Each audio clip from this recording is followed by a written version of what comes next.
Pengertian perkembangan, kegiatan, dan tingkah laku bermain. Perkembangan didefinisikan sebagai proses di mana si kecil atau anak-anak mengalami perubahan seiring berjalannya waktu. Bisa dikatakan, perkembangan memacu pada urutan perubahan fisik, bahasa, emosi, dan pemikiran yang terjadi pada anak sejak lahir hingga awal masa dewasa.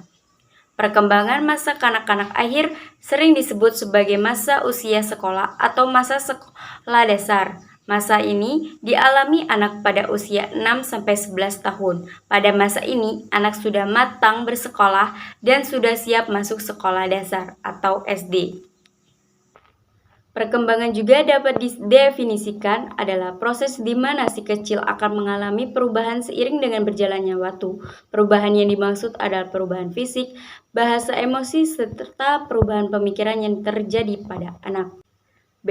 Perkembangan fisik, perkembangan psikomotorik, perkembangan sosial, dan perkembangan moral pada masa akhir kanak-kanak.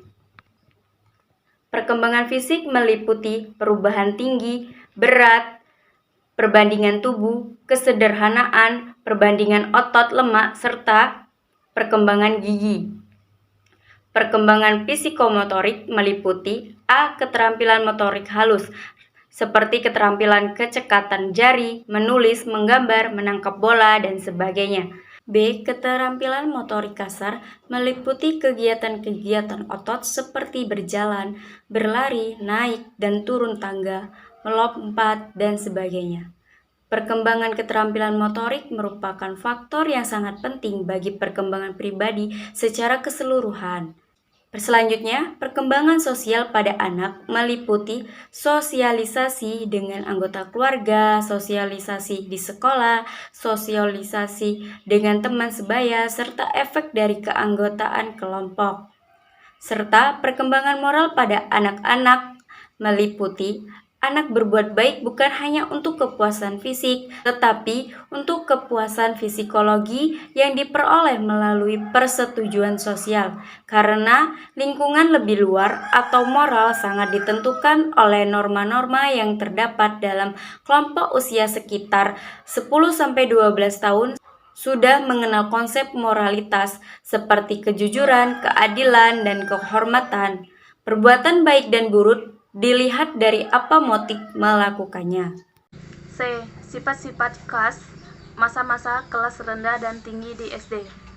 Ciri-ciri pada siswa kelas rendah yaitu 1. Belum mandiri, 2. Belum ada rasa tanggung jawab pribadi, 3. Penilaian terhadap dunia luar masih egosentris, 4.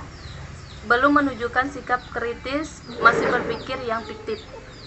Sedangkan ciri pada siswa yang tinggi yaitu 1. Sudah mulai mandiri, 2. Sudah ada rasa tanggung jawab pribadi, 3. Penilaian terhadap dunia luar tidak hanya dipandang dari dirinya sendiri tetapi juga dilihat dari diri orang lain, 4. Sudah menunjukkan sikap yang kritis dan rasional. D. Masa pueral dan masa negatif. Masa pubertas adalah masa di mana anak mengalami perkembangan yang sangat cepat pada kematangan fisik, hormon, seksualitas, dan perkembangan organ-organ seksual serta organ-organ reproduksi remaja.